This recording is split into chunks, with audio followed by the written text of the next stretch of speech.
Mare, kaya mo pa ba? Parang hirap na hirap ka na yata ah. Manganganak ka na ba? Hindi, ano ka ba? 6 na buwan pa lang ang tiyan ko. Baka ikaw ang manganganak na. 7 buwan na yan. Huwag mo ko intindihin, hininga lang ako sa haba ng nilakad natin. Nakakainis naman kasi ang mga sasakyan ngayon. Kung kailan papunta tayong kapis, saka naman sila mag-iinarte. Beatrice, yung mga driver ng kung anong pampasaherong sasakyan, may mga pinaglalaban yung mga yan. Wala tayong magagawa kung ganun ang ginawa nila ngayon. Ang sisihin natin yung gobyerno. Ang pangit ng sistema nila. Pinigiinitan na naman kasi nila ang mga lumang modelong jeep. Mas maganda naman talaga ang mga bagong sasakyan na gusto ng gobyerno. Itong mga driver lang naman ang maaarte. Uy, bibig mo. Baka mamaya may makarinig sa'yo dyan at baka anuhin ka pa. Ano, sasaktan nila ako? Buntis ako? Buntis din ako, Mare. Kapag may nangyari sa'yong hindi maganda dahil dyan sa bibig mo, hindi kita matutulungan. Nako, tara na nga. Baka maiwan pa tayo ng barko. Kumusta naman kayo ng mister mo? Nagkausap na ba kayong dalawa? Diyos ko, uuwi ba ako ng kapis kung nasa maayos kaming kalagayan? Malamang hindi, Mirna. Buwisit na lalaking yun. Nagawa pa mang babae kahit na ang laki na ng tiyan ko. Sana mabaog siya at sana magkaroon ng matinding sakit yung babae para mahawa siya. Ikaw naman kasi nung high school tayo, ang daming pumoporma sa'yo. Bakit ba kasi si Romel pang pinili mo? Mama's boy, walang pangarap sa buhay at asa lang din sa mga magulang. Ano bang nakita mo ron? Hindi ko rin alam. Bulag yata ako nun. Basta, ayoko na sa kanyang buwisit siya. Mambabae siya magdamag. Ako, bubuhayin ko tong anak ko ng mag-isa. Ikaw Mirna, bakit naisipan mo naman palang pumunta ng Kapis? Di ba maayos naman kayo ng asawa mo? Maayos naman kami ni Javier, pero yung nanay niya hindi. Ang sabi ko sa kanya kapag hindi niya pinatigil ang nanay niya sa pakikialam sa pamilya namin, aalis ako. Wala naman siyang ginawa. Ganun pa rin ang nanay niya. Kaya umalis ako. Akala ko ba okay kayo? Okay nga kami. Ang problema ko lang sa kanya, hindi niya magawang pagsabihan ng nanay niya. Hay nako, bakit ba kasi mga asawa natin mamas boy? Pero mas malala yung asawa ko. Walang trabaho eh. Si Javier meron naman. Pa lang talaga yung nanay. Kaya Mare, pasensya na. Makikisiksik pa ako sa inyo sa kapis. Gusto ko lang talagang gulantangin ang biyenan ko. Gusto ko siyang makonsensya na umalis ako. Nagpaalam ka ba sa kanila? Nagsabi ako kay Javier. Sinabi ko sa kanya nga alis na ako. Hindi ko na siya hinintay na makauwi ng bahay. Hindi ba parang makasarili ang ginagawa natin? Babiyahe tayo ng malayo para lang iwanan sila kahit buntis tayo? Beatrice, mas maganda nang lumayo sa mga stress. Kesa naman kasama natin sila tapos stress tayo lagi. Lalo lang maapektuhan ng anak natin. Kung sa bagay, may punto ka naman. Bilisan na natin. Kahit na parehong malaki na ang tiyan ng magkumaring Bea at Mirna, sumakay pa rin sila ng barko para lang takasan ng mga taong nagdudulot sa kanila ng sakit ng ulo. Ang tanging gusto lamang nila, maging mapayapa ang kanilang utak bago man lang sila manganak. Wala na silang pakialam sa iisipin ng mga iniwan nila. Punong-puno na rin kasi sila. Wala na silang pasensya. Ubus na ubus na. Ang tanging iniisip na lamang nila ay isalba ang natitirang kakarampot na kapayapaan na meron sila. Dahil pareho namang may pera at nakakaluwag, nakakuha sila ng sariling kwarto para mas komportable silang dalawa. Maliit lamang yon pero sapat na yon para sa dalawang buntis. Hindi ba masakit ang tiyan mo? Magsasabi ka kapag masakit ang tiyan mo ha? Hindi naman. Ikaw ba? Hindi naman pero kanina masakit kasi sipa ng sipa tong anak ko. Magpahinga na muna siguro tayo. Nakakapagod din yung nilakad natin. Magpahinga ka na muna. Ikaw, anong gagawin mo? Aakyat lang ako, maglalakad-lakad. Pambihira ka, ang layo na nga ng nilakad natin tapos maglalakad-lakad ka pa ulit. Kasi gusto ko makalanghap ng sariwang hangin na may kasamang usok. O siya, ikaw ang bahala. Basta mag-ingat ka ha. Buntis ka, paalala ko lang. Buntis ka rin. Alam ko. Pahinga ka lang dyan. Akyat na ako. Nung gabing yon, marami ng tao sa tinatawag nilang upper deck. Siksikan na rin sa mga upuan. Pero maluwag-luwag pa rin naman ang daanan kaya hindi nag-alala si Bea na baka may makasagi sa kanya. Sa kanyang paglalakad, napansin niya ang isang lalaki na nakatayo sa gilid. Nakatingin ito sa kanya. Nung una, inakala niya na baka kakilala niya ito. Pero nang tingnan niya ito ng maigi, hindi niya naman ito mamukaan. Bakit ba nakatingin tong pangit na to sa akin? Lalapitan niya sana ang lalaki pero bigla na lang may mga kalalakihan na nagtakbuhan sa harapan niya kaya siya napigilan. Buwisit naman tong mga lalaki na to. Mga isip bata dito pa naghahabulan sa ibabaw eh. Malaglag sana sa dagat. Nang balikan niya ng tingin ng lalaki, bigla na lamang itong nawala sa paningin niya. Wala na sa kinatatayuan nito. Nilingon-lingon niya ang paligid, pero hindi na niya yun nasilayan pa. Napailing na lamang si Bea. Hindi niya malaman kung papaanong sa ganoong kabilis na wala na ang lalaki doon. Tumalo na yata sa tubig yung isang yun ah. Naglakad-lakad na lamang ang babaeng si Bea.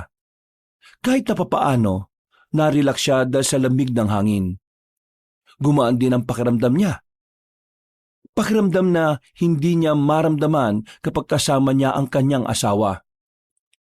Nasira ang kanyang pagmumuni-muni nang may matandang lalaki na lumapit sa kanya. May mga dala-dala itong kwintas. Hindi niya sana ito papansinin dahil hindi naman siya bumibili ng mga ganoon. Pero kinalbit siya noon. Iya, kunin mo ito. Isuot mo ito. Pangontra ito sa masasamang elemento na maaaring lumapit sa'yo. Hindi po ako bumibili ng ganyan. Hindi ko naman ito ibinebente. Pinamimigay ko lang ito sa lahat ng pasahero na papuntang Capiz. Alam mo kasi, Hindi po ako naniniwala sa masasamang elemento. Kasi po taga-Capiz din ang mga magulang ko. Matagal na sila ron pero wala naman silang nakukwento sa akin tungkol sa masasamang elemento. Kaya pasensya na po ha, hindi po ako tatanggap niyan kahit na libre. hindi ka ba nag-aalala para sa batang dinadala mo? Mukhang hindi ka pa naman laking Capiz. Kung ayos lang po, iwan niyo na po ako. Umalis po ako sa amin kasi stress po ako eh. Ito lang yung oras para makapag-relax ako. Kung pwede lang naman po, no? Hindi ako makapaniwala na may isang buntis na tumatanggi sa mga pangontra. Ngayon po, kailangan niyo nang maniwala. Kapag nagbago ang isip mo, iha, puntahan mo lang ako sa bandang yon. Bibigyan kita. Tumango na lamang si Bea kahit na ang totoo ay wala naman talaga siyang pakialam. Naglakad na lamang ang matandang lalaki. Napapailing na lamang si Bea. Hindi kasi siya madalas pumatol sa mga ganon. Para sa kanya, maaring parte lang din yun ng modus na matanda. Ganun tumakbo ang utak niya sa mga taong hindi naman niya kilala. Matapos ang halos kalahating oras na pagmumuni-muni, binalikan na lamang niya ang kanyang kumare na si Mirna. Mahimbing na ang tulog ni Mirna, kaya naisipan na lamang din niyang matulog. Pero kahit na anong gawin niyang pikit, hindi siya dinadalaw ng antok. Maya-maya, bigla na lamang siya nakarinig ng boses ng lalaki na parang bumubulong mismo sa harapan ng tenga niya. Agad siyang napadilat at napabangon. Wala naman silang ibang kasama sa kwarto. Tanging silang dalawa lang ni Mirna. Guni-guni ko lang ba yun? Bea, bakit? Bigla kasing may narinig akong boses ng lalaki sa tenga ko. Pero wala naman. Wala naman tayong ibang kasama rito. Tayo lang. Baka naman mga boses lang sa taas yun. Marami pa rin yatang gising sa upper eh. Baka nga siguro. Oh, bakit ka pala nagising? Masama ang panaginip ko eh. Ha? Binangungot ka? Hindi naman totally bangungot. Pero sa panaginip ko, may tinanggihan daw akong matandang lalaki. Pagkatapos nun, parang gumulo na yung buhay ko. Matandang lalaki? Ano yun, sugar daddy? Baliw. Basta hindi ko rin alam kung ano. Basta ganun lang ang napanaginipan ko. Anong oras na ba? Mag-aalas 11 pa lang. Ng gabi? Hindi, ng umaga. Malamang gabi. Nakita mo bang maliwanag yan sa salamin ng bintana? Piloso po to. Bumuntong hininga na lamang ang babaeng si Bea. Hinaplos niya ang kanyang tiyan. Ngumiti siya ng malapad. Sabik na siyang makita ang kanyang anak. Dahil parehong hindi na makatulog ang dalawang buntis, umakyat na muna sila sa taas. Tumambay sila sa gilid para makapagpahangin. Hindi malaman ni Bea kung bakit tila hinahanap niya ang matandang lalaki na nakausap niya. Sinusuyod niya ng tingin ang paligid ng barko, pero hindi na niya makita pa yon. Bea, tignan mo. Ha? Tignan mo yung lalaki. Nakatingin sa atin, oh. Kanina pa yan.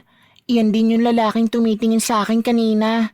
Parang bet niya yata ang mga buntis eh. Loka, tingnan mo yung tingin niya. Mukha mandurukot eh. Grabe namang mandurukot yan. Nagbook pa sa barko para lang mandukot.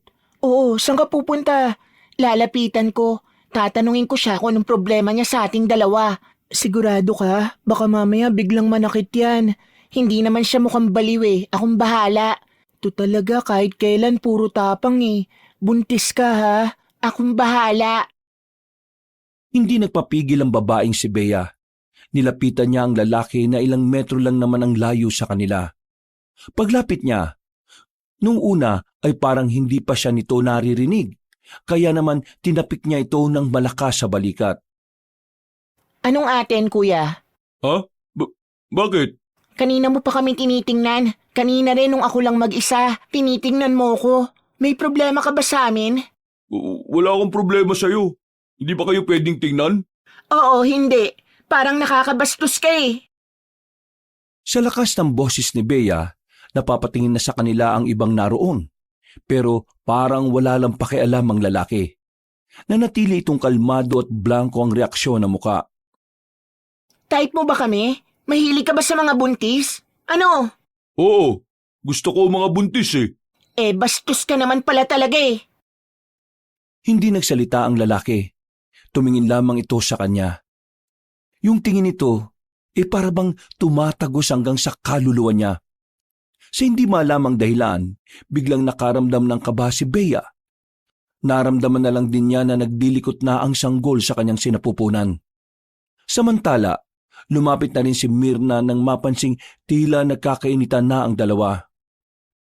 Bea, halika na. Huwag ka na makipagtalo pa. Baka makasama pa yan sa bata. Kuya, sa susunod ayusin mo naman ang tingin mo. Nakakabastos kasi kung paano mo kami tingnan eh. At kung may kailangan ka o may gustong sabihin, pwede mo namang sabihin agad. Masarap ang mga buntis eh. Kuya naman, tingnan mo, sabi sa'yo bastos ang isang to eh. Hindi pa man tapos magsalita si Bea, naglakad na palayo ang binata. Parang wala lang nangyari. Kaswal lang ang lakad nito. Kahit ang ibang taong nakarinig at nakakita sa sagutan, nagtataka rin kung sino ang lalaking yon. Kailangan natin siyang i-report sa kapitan ng barkong to o kahit man lang sa mga namumuno dito. Baka mamaya meron pa siyang bastusing iba. Sige, hanapin natin ang management dito. Gigil na gigil ang babaeng si Bea noong mga sandaling yon. Kinausap nila ang mga staff ng barko. Naisumbong na rin nila ang lalaking nambastos sa kanila. Dahil sa galit ni Bea, napilitan ng mga pamunuan ng barko na halugugin ang barko para lang mahanap ang lalaki. Pero sa kasamaang palad, hindi nila yun nakita. Wala rin makapagsabi kung ano ang pagkakakilanlan ng lalaki. Tiningnan na rin nila ang mga listahan ng mga naroon, pero hindi nila matukoy kung sino roon ang kanilang hinahanap. Maraming salamat po. Update nyo na lang po kami kapag nakita nyo na po ang lalaking yon. Tumango na lamang ang mga security sa kanila at naglakad na rin paalis. Si Bea naman, hindi pa rin nawawala ang inis nito. Kung hindi nga lang siya buntis, ay baka sinuntok na niya ang lalaki. Pwisit na lalaking yon. Kapag nakita ko talaga ulit yon, nako!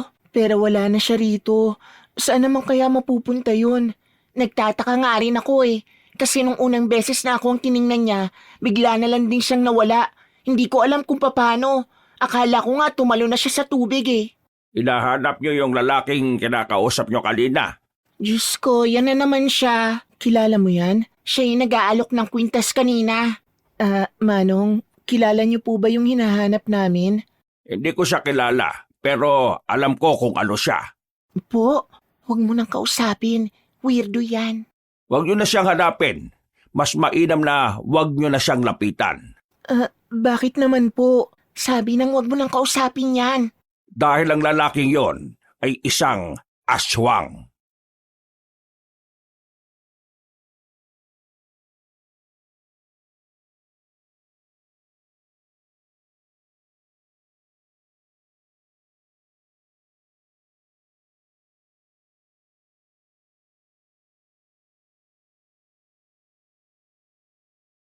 Nyo ay isang paalala o babala. Tinutulungan ko kayo para makaiwas sa kapahamakan, lalo na ang sanggol na dinadala nyo. Kunin nyo ang mga kwintas na ito, suotin ninyo. Dahil kapag suot nyo ito, hindi na kayo malalapitan pa ng aswang.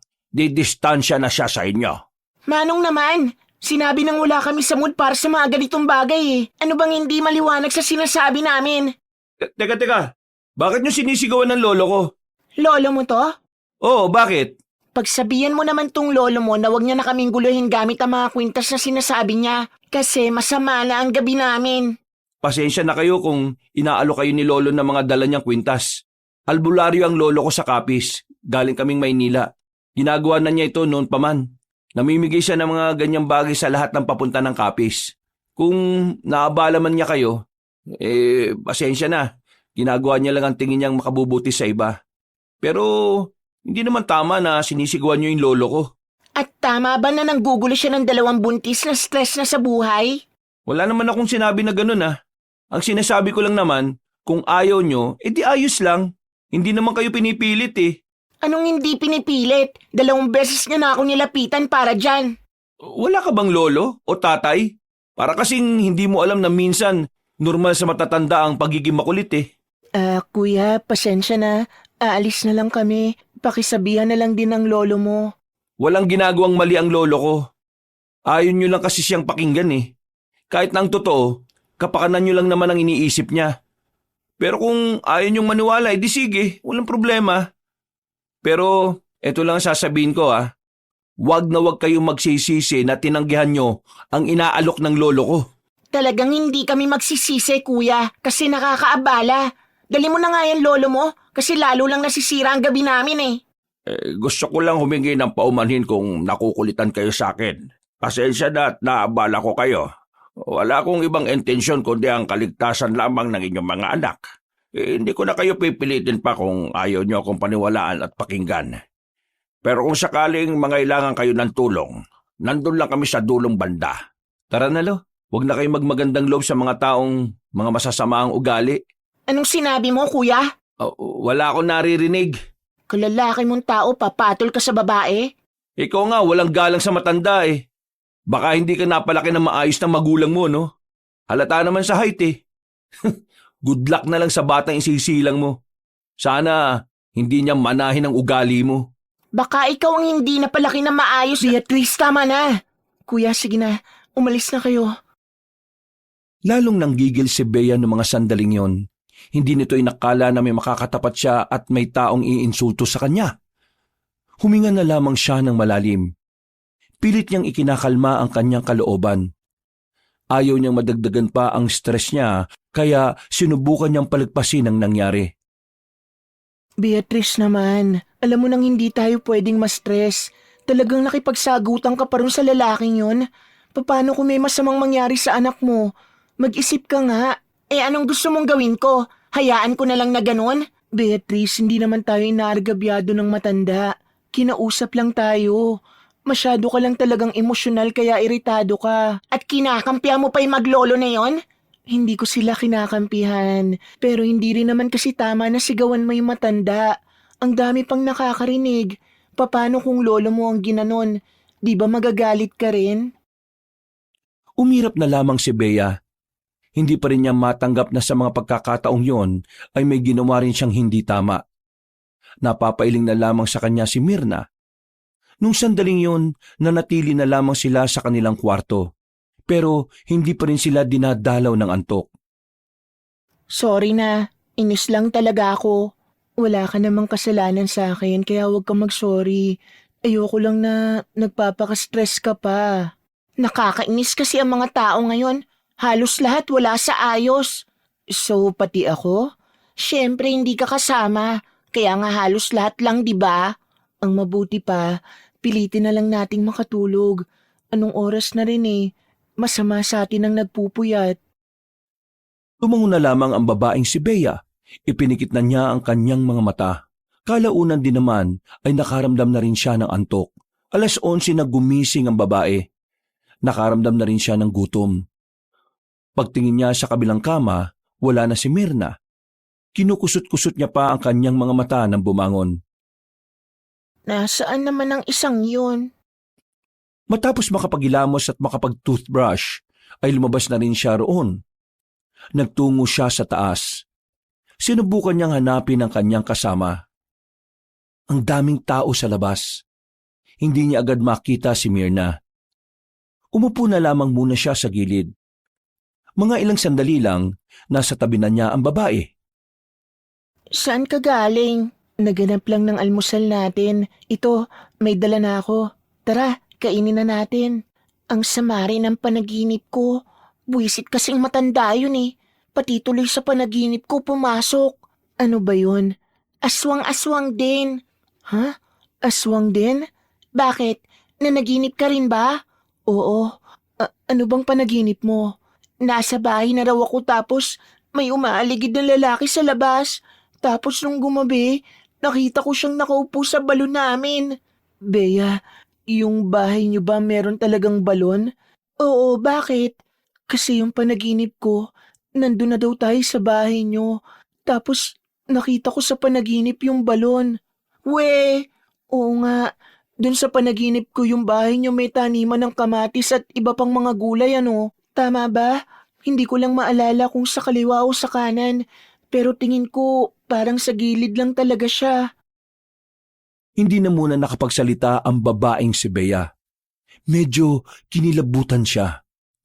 Hindi pa naman kasi nakakapunta si Myrna sa bahay nila pero tumutugma ang mga sinasabi nito. Isang matibay na indikasyon lang na totoo nga ang sinasabi ng babae. Ano kayang ibig sabihin nito? Baka mamaya may masama itong ibig sabihin. Hindi kaya dapat naniwala tayo dun sa matanda? Maniwala ng alin? Na aswang yung lalaking kinaiinisan natin? Yung lalaking manyak? Diyos ko, tigilan mo na nga yan, Myrna. Yung panaginip natin, baka nagkakataon lang kasi pareho tayong buntis. Grabe namang pagkakataon yan. Biruin mo, hindi pa ako nakakarating sa inyo pero sa panaginip ko, ganun na ganun yung bahay ninyo. Nako, wag ka na nga lang mag-isip ng kung ano-ano. Kumain na nga lang tayo. Tara na. Pilit inaalis ni Bea sa isipan niya ang halos pagkakapareho ng kanilang panaginip. Pero sa totoo lang, kinikilabutan din siya. Parang kakaunting kibot na lamang ay unti-unti na rin niyang pagtutuunan ng pansin ang sinabi sa kanila ng matandang albularyo. Huminga ng malalim si Bea. Ngumiti na lamang siya ng pilit. Inisip na lamang niya na matatapos din ang lahat ng kanilang nararamdaman. Mabilis na lumipas sa mga oras. Matapos ang sobrang tagal na biyahe, nakarating na rin sila sa probinsya ng Capiz.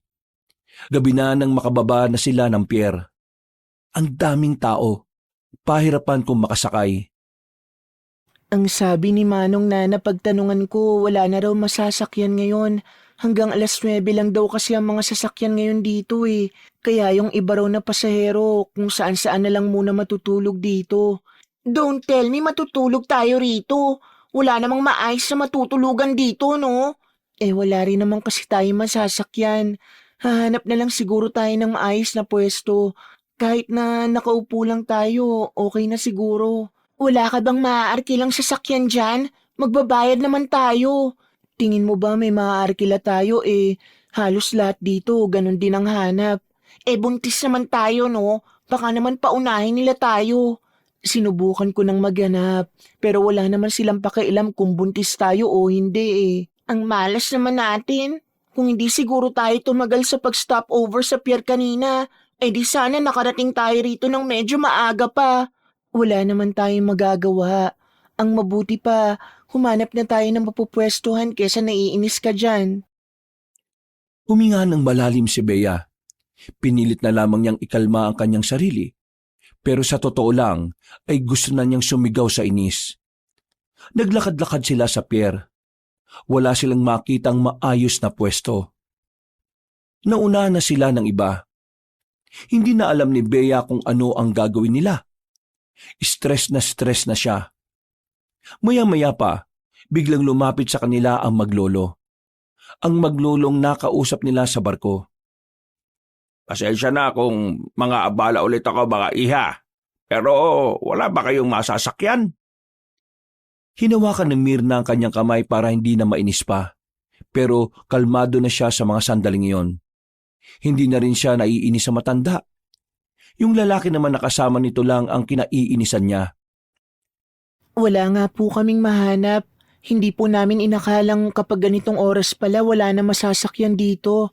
Matagal-tagal na rin kasi nung huling pumunta si Bea rito.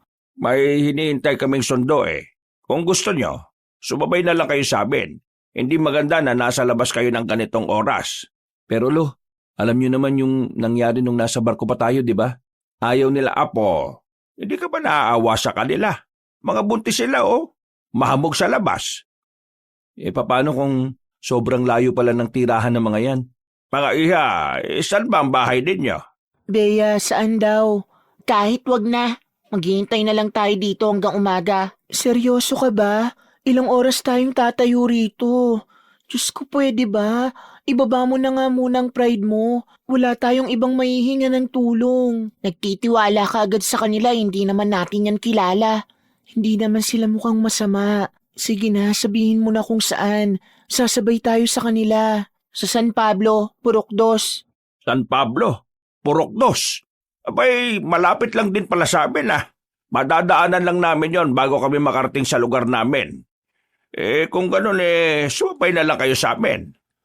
Pangako, wala na akong babanggitin pa tungkol sa mga bagay na hindi nyo paniniwalaan. Maraming salamat po Pero tanong ko lang po, bakit niyo po kami tinutulungan? Kasi kailangan nyo ng tulong eh. Yun naman ang dahilan, hindi ba? O tara, sumama kayo sa amin. Doon natin iintayin yung sasakyan namin. Kahit na ayaw ni Bea, binaba na lamang niya ang kanyang pride. Naisip niya rin kasi na kailangan na rin talaga nilang magpahinga. Dahil kung tutuusin, hindi naman talaga sila pwedeng magbarko sa lagay nila. Pero pinilit lang nila ang mga staff para makaalis na rin. Naglakad sila ng kaunti patungo sa gilid ng kalsada. Nakaupo lang sila sa gilid kung saan merong mahabang upuan na yari sa katawan ng punong nyog. Tahimik lang ang dalawang babae. Pinakikinggan lamang nila ang maglolo. Ano na raw ba sabi ni Weweng? Nasa biyahe na siya kanina pa. Baka mga 5 minuto lang nandito na yon. Yung lalaking pinapahanap nila sa barko, hindi mo na ba talaga nakita kanina? Nakita ko kanina pababa na rin ng barko pero biglang nawala Mailap talaga ah. Kung nakababa na rin, dapat pala di natin iwan tong dalawa. Sigurado ka ba talaga, Lo? Aswang yung lalaking yun? Ha? Bakit parang hindi ka sigurado? Marunugis ka, di ba? Ba'y dapat alam mo kaagad? Lo, parang normal lang naman kasi siya. Malay ko ba sa lalaking yun? Kaya nga dapat hindi nating iwan tong dalawa. Mas maganda sana kasi kung may pangontra sila kaso, wag na nga nating ipilit. Ihatid na lang natin sa kanila. Oh, ayun na pala si Wewing Isang lumang van ang tumigil sa kanilang harapan. Bumukas ang bintana at nakita nila ang lalaking nasa loob. Nakangiti kagad ito. Lo! Ha! Kanina pa ba kayo? Sensya na Ay, di naman. Ngayon lang naman. O, sakay na. Malamig na dyan. Mga iha, tara na. Lo, sino ba sila?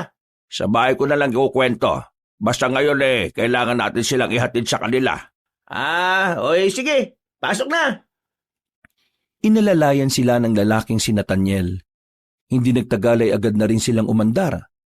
Habang nasa biyahe, tahimik pa rin ang dalawang babae. Nakikiramdam at nagmamasid lamang si Bea sa tatlong nasa harapan nila. Ang balita naman sa bahay, baka naman kalat-kalat na naman Hindi Inayos ko na yung mga kalat dun. Mabuti kung ganon. Para naman matuwa ako sa'yo. Sige na, ituon mo na yung atensyon mo sa pagmamaneho. Baka mamaya maaksidente pa tayo. Makalipas lang ang ilang oras, nakarating na rin sila ng San Pablo, Purok 2. Nakahinga na rin ng maluwag ang dalawang babae. Sa mismong tapat ng kanilang bahay sila mismo ibinaba. Naku, sobrang maraming salamat po talaga. Dahil sa inyo, hindi na namin kinailangan pang maghintay hanggang umaga. Safe po kaming nakarating dito. Maraming salamat talaga. Wala ka naman.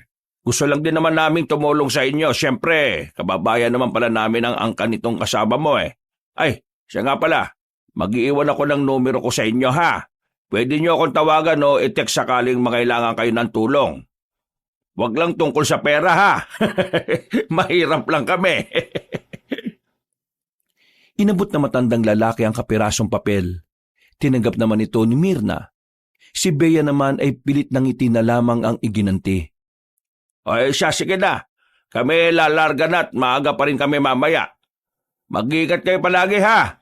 At sana maisilang nyo ng matagumpay ang mga anak ninyo. Marami pong salamat talaga. Tungkol po sa nangyari sa barko, pasensya na.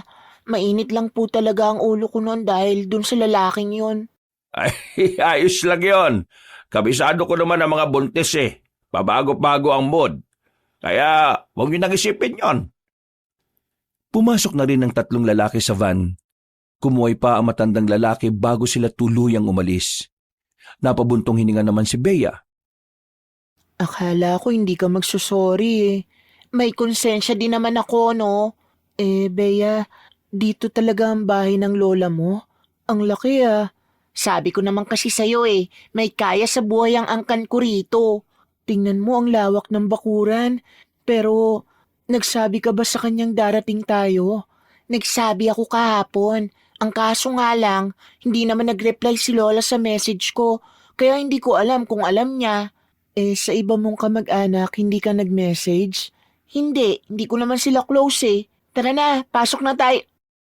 Natigilan sa sinasabi si Bea nang may marinig silang kaluskos sa kabilang parte ng daanan. Nakita rin ni Mirna na gumalaw ang halamanan. Nagkatinginan ng dalawang buntis. Pareho sila ng nararamdaman. Bigla na lamang silang kinabahan. Pero nawala lang ang kanilang kaba nang makitang pusa lang pala ang naroon. Kainis namang pusa to. Anong oras na nasa labas pa?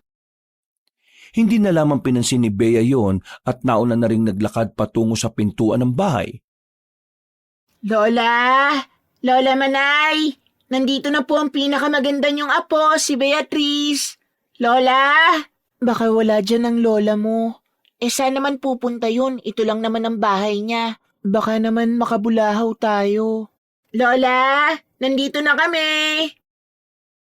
Habang kumakatok si Bea, napatingin si Mirna sa gilid ng bahay kung saan naroon ang puno ng kaimito. Sa hindi malamang dahilan, tila nakakaramdam ng kakaiba ang babae.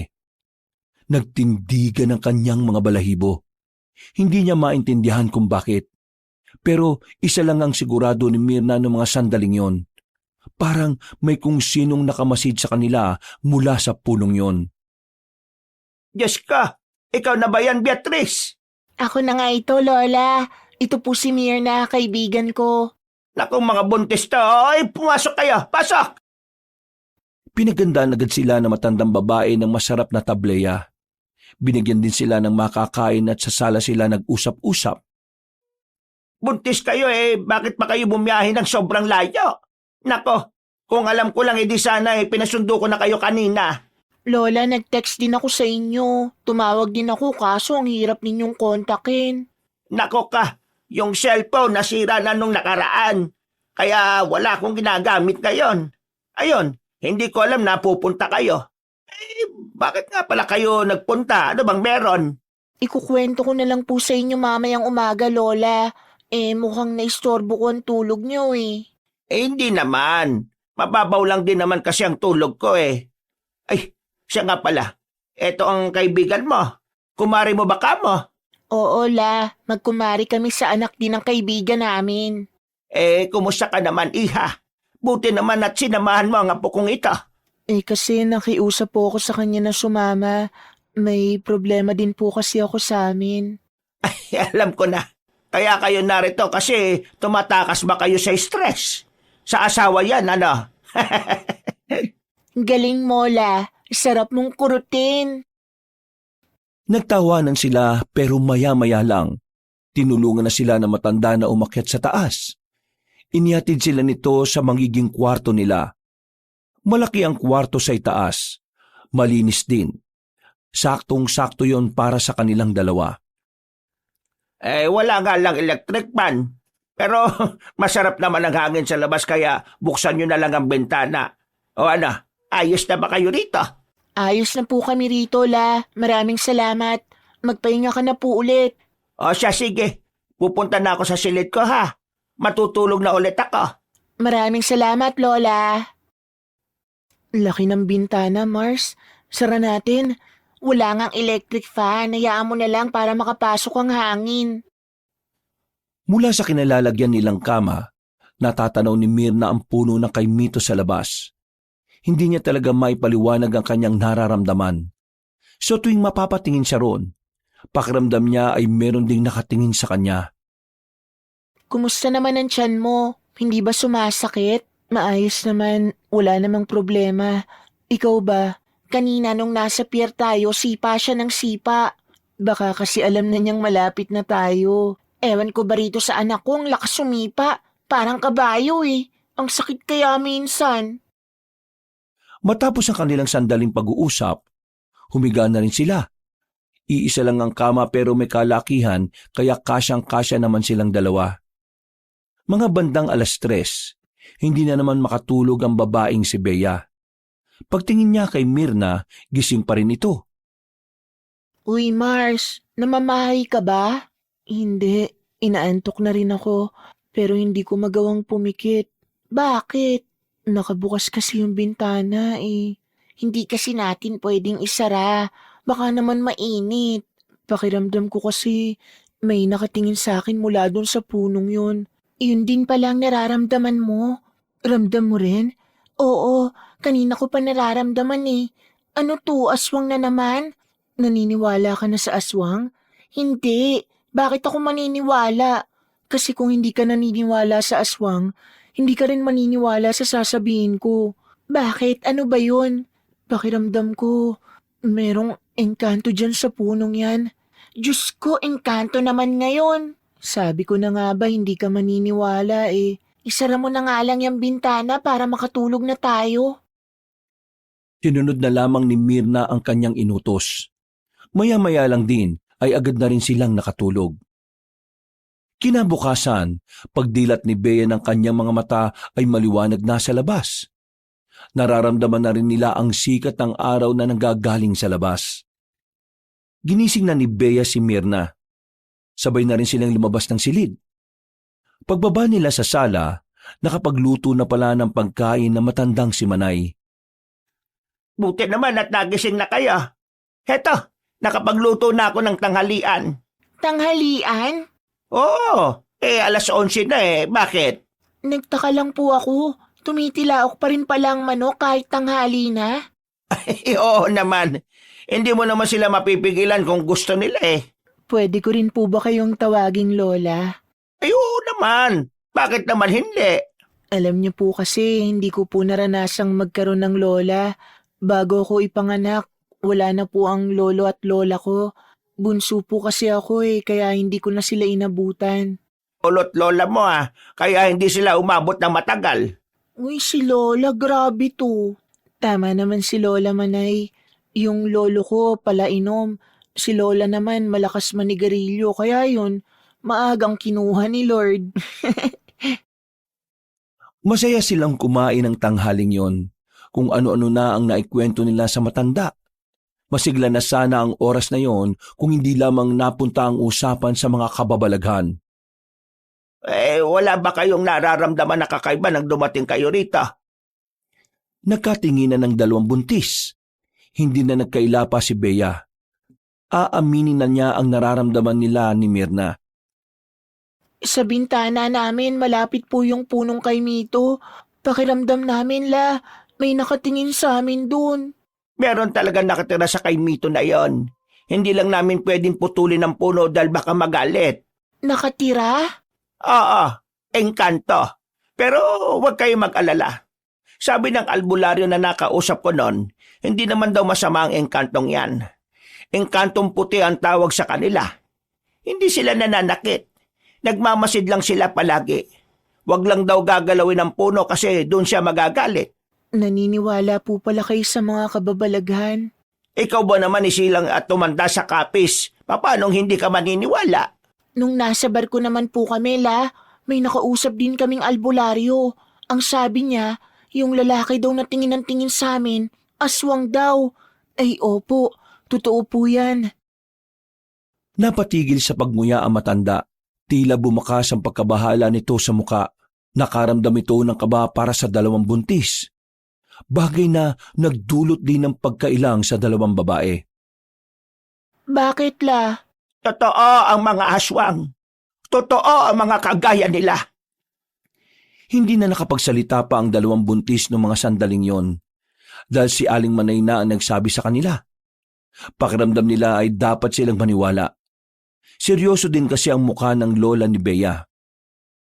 Hindi naman siya tinatakot ko kayo. Pero totoo ang mga aswang. Lalong-lalo na rito sa kapis. Kung nabasa ko nga lang ang text mo, Bea, sasabihin ko sa iyong wag na kayong tumuloy. Pero dahil nandito na naman kayo, alangan namang pauwing ko pa kayo. Totoo man o hindi ang aswang, gusto ko sanang dumito na muna sa inyo hanggang sa mga anak ko. Hindi ako pwedeng ma-stress sa amin Baka ano pang mangyari sa anak ko. Ganun din si Myrna. Kailangan namin pareho ng payapang lugar. Tahimik at malayo sa asawa at biyan ng babae na pakailamera. Kung ganun naman pala ang dahilan ninyo, sige.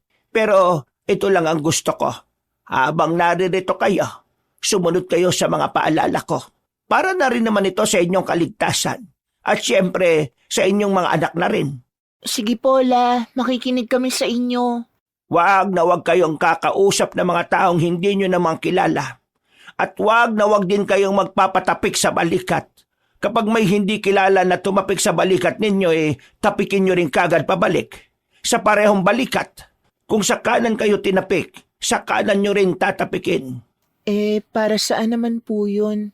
May paniniwala kasi na may mga aswang na tumatapik ng balikat ng tao para lasunin o kaya gayumahin ang biktima nila. Para maibalik sa kanila yon, tatapikin mo rin sila sa balikat. Ganun na po ba talaga kalala rito sa probinsya? Hindi naman malala. Ito ay mga paalala lamang para sa mga posibleng mangyari. Hindi naman din kayo taga rito. Buntis din kayo. Mainit kayo sa mga mata ng mga aswang. Kung sakaling nandito pa man sila. Sige po, Bukas na bukas, aalis ako para mahanapan kayo ng pangontra. Mahirap na. Mas maganda nang sigurado tayo. Matapos ang pananghalian na iyon, ay nag-iwan sa kanila ng palaisipan ng sinabi ng matandang babae. Noong mga oras na iyon, hindi nila alam kung sisimulan na nilang paniwalaan ng mga bagay na noon ay hindi nila siniseryoso. Bandang 3:00 ng hapon, naiwan ang dalawang buntis sa bahay. Nakatambay lang sila sa bakuran. Habang nagkukwentuhan, napansin nila ang puno ng kaimito. Mga ilang segundo silang napatingin doon.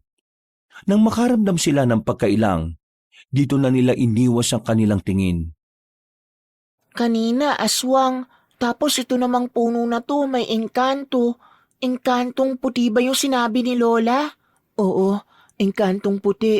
Pero alam mo, nung nagpunta rin ako sa probinsya ng mother side ni Javier, may mga naririnig din akong kwento tungkol sa mga engkanto Sige nga, ano yun? Hindi ka ba matatakot kung ikukwento ko? Hindi ko pa nga sigurado kung maniniwala ako Bakit ako matatakot? Di kwento ko na nga lang din. Yung dun sa probinsya nila, may engkanto daw sa tapat ng ilog. Tapos yung buntis na laging naglalakad-lakad, napadpad dun. Tapos, alam mo ang nangyari? Ano? Nadapa. Anong kinalaman ng engkanto dun? Nadapa siya pero may sumalo daw sa kanya. Lalaki, maputi, matangkad, gwapo. Tapos, engkanto pala yun. Alam mo kung anong sunod na nangyari? Nalaglag yung bata kasi gusto ng engkanto na sumama siya sa mundo nila. Ang kaso tumanggi siya. Ginantihan yung bata. At yan base sa kwento ng mga kamag-anak ng asawa mo? Oo. Maniniwala ka dun siraulo nga yung biyenan mong yun eh. Basta ganun daw yung nangyari. Bea, tingin mo, hindi naman siguro mangyayari yun sa atin no? Lalo na meron palang engkanto dyan sa punong yan. Nagkibit-balikat na lamang si Bea sa sinabi ni Mirna. Dahil wala naman na silang magagawa sa labas at hindi pa rin naman nakakabalik ang matandang babae, pumunta na lamang sila sa loob. Nanatili lang si Bea sa sala, habang ang babae namang si Mirna ay nagtungo sa kanilang silid. Naiwan siyang mag-isa sa sala. Abala lang siyang nanonood ng TV nang biglang may marinig siyang sitsit. Hindi niya alam kung saan yun nanggagaling. Akala niya pa nga nung una ay nagkakamali lang siya ng dinig. Pero paulit-ulit lang ang sitsit. Habang tumatagal pa nga, mas lumalakas. Hindi na nakatiis pa ang babae. Tumayo na siya at sumilip sa labas. Wala naman siyang nakitang kung ano. Kahit na alam niya sa sariling hindi na normal ang nangyayari, pinagsawalang bahala pa rin niya. Kinagabihan, Ay nako, pasensya na kayo't ginabi na ako ng uwi. Ang dami ko pa kasing siningil eh. Yung iba pahirapan pang magbayad. Pero may mga binili akong pagkain dito. Masustansya ito para sa mga kagaya niyong buntis. Nagluto na rin pala ako para kakain na lang. Ay nako, masarap ba niluto mo? Masarap pong magluto yan si Bea. Eh mukhang may makakatalo na ng mga luto ko ah. agad silang nagsalo-salo sa hapagkainan ng mga sandaling yon. Masaya ang kanilang hapunan. Ikinuwento ni Aling Manay ang lahat ng naranasan niya sa buong maghapon. Pagkatapos ng hapunan, si Bea na ang nagkusang maghugas ng plato, habang si Mirna naman ang naglinis at nagwali sa sala. Aray ko! Oh, bakit Bea? Masakit ba ang tiyan mo? Oo, pero ayos lang ako. Yung sipa ng anak ko parang galit eh. Diyos ko, nataranta ako sa'yo. Akala ko kung ano na. Pero alam mo, pareho tayo. Ganyan din sumipa ang anak ko eh. Pansin ko mula nang dumating tayo rito. Hindi sila mapakali.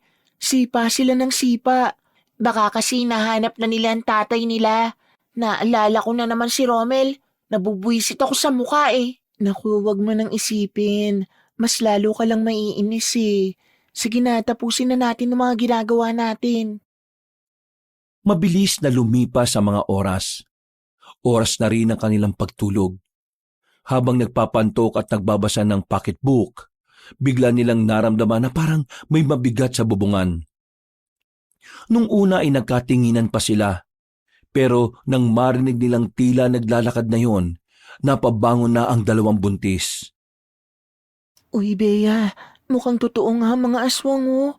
Ano ka ba? Kumalma ka nga. Sumunod ka sa akin. Saan naman tayo pupunta? Gigisingin natin si Lola, tara. Marahan ang ginawa nilang pagakbang para hindi sila marinig kung sino man ang nasa bubungan. Pero ang hindi nila alam, amoy na amoy ng nilalang ang kanilang dinadalang sanggol. Lola, gising ka pa ba? Bea, bukas naman yung pinto. Itinulak nila ang pinto at nakita nilang mahimbing na ang tulog ni Aling Manay. Pero kahit na ganon, sinubukan pa rin nila itong gisingin. Pero nadismaya lamang sila nang hindi yung tumutugon. Nakita nila ang bote ng lambanog na kalahati na ang bawas. Malas, uminom pala si Lola. Anong gagawin natin? Dito lang tayo sa loob. Alangan namang lumabas pa tayo. Dito na lang tayo sa kwarto ni Lola Manay. Siniguro nilang nakasarado ang lahat ng bintana sa sala, pati na rin sa silid na matandang babae. Maya-maya pa, naramdaman na lamang nila na parang meron nang naglalakad sa sala. Hinawakan ni Bea ang kamay ni Mirna para mabawasan ang takot nito. Kahit na papaano ay kumalma rin naman ang babae. Samantala, naglakas loob naman si Bea na sumilip sa maliit na butas sa pintuan. Hindi niya inaasahan ang kanyang nakita. May isang lalaking nakatalikod sa sala. Nakaharap lang yon sa pintuan. Maya-maya lang ay marami itong humarap. Nakilala ni Bea kung sino ang lalaking yon. Ito ang lalaking bumastos sa kanila sa barko. Totoo nga. Totoong sinasabi ng matandang yon. Aswang yung lalaking yon. Ha? Dito ka lang. Teka, anong gagawin mo? Papalayasin ko yung lalaki. Nababaliw ka na ba? Ikaw nga rin na nagsabi. Totoong sinasabi ng lalaking albularyo. Tapos lalabas ka? Paano kung lapain nun ng tiyan mo? Kung hindi natin siya papaalisin, hindi tayo makakaalis dito. Mas maganda nandito lang tayo. Ang mahalagay, ligtas naman tayo rito. Itinikom na ni Bea ang kanyang bibig nang makitang naglakad na ang lalaki palapit sa pintuan. Umalis na sila roon at tumabi sa gilid ni Aling Manay. Kinuha ni Bea ang bote ng lambanog. Yun ang tanging bagay na tingin niya ay makakapagligtas sa kanila. Alam ko nandiyan kayo. Huwag niyo na akong pahirapan. Hinanap ko kayo halos isang araw. Tumigil ka! Kung ano ka man, wala kaming pakialam. Kapag sinubukan mong pumasok dito, ipapalo ko sa itong bote na to. Amoy na amoy ko ang sarap ng sanggol. Nababaliw ako sa sarap eh. Sobrang nababaliw na ako. Kaya naman, lumabas na kayong dalawa dyan. Kapag hindi kayo lumabas, wawasakin ko ang pintuang ito. Bea, anong gagawin natin? Diyos ko. Yung numero ng albularyo, nasa kwarto natin. Malas, hindi mo ba matandaan? Hindi eh. Narinig na lamang nila ang gumagalaw-galaw na ang doorknob ng pinto. Indikasyon na nagsisimula ng tangkay ng lalaking aswang ang kanilang kinalalagyan. Kahit na hindi naman relihiyosong tao si Bea, makailang ulit niyang pinagdasal na sana ay may tumulong sa kanila. Hindi rin kasi nila pwedeng asahan na matandang si Manay.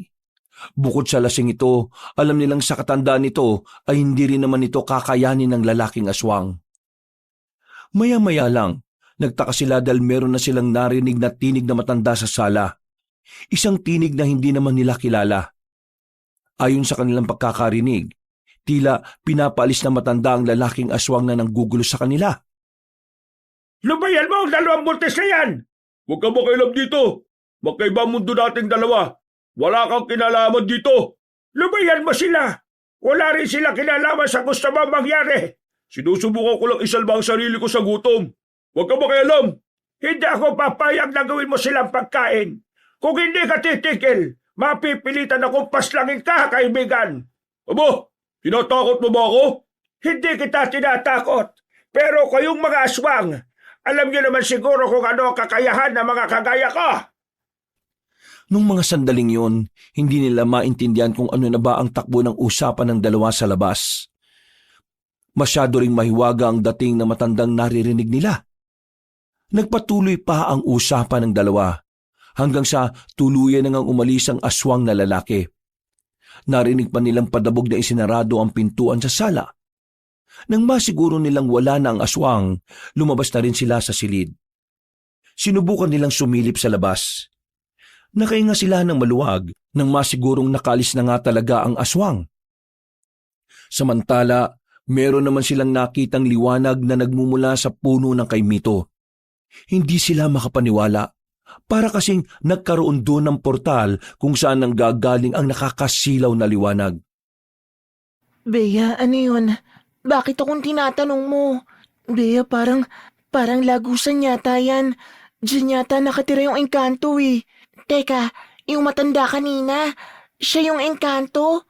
Tara na sa loob, bilis. Uy, naririnig mo ba ako? Natulala si Bea sa harapan ng punong kaimito. Nakatingin lang siya sa lagusan. Parang merong umaakit sa kanya na pumasok din doon. Buti na lamang, nakatikim siya ng malakas na sampal sa babaeng si Mirna. Natauhan siya dahil sa ginawa ng babae. Hindi na siya nito pabalik sa pintuan. Agad namang sinara ni Mirna ang pintuan sa sala.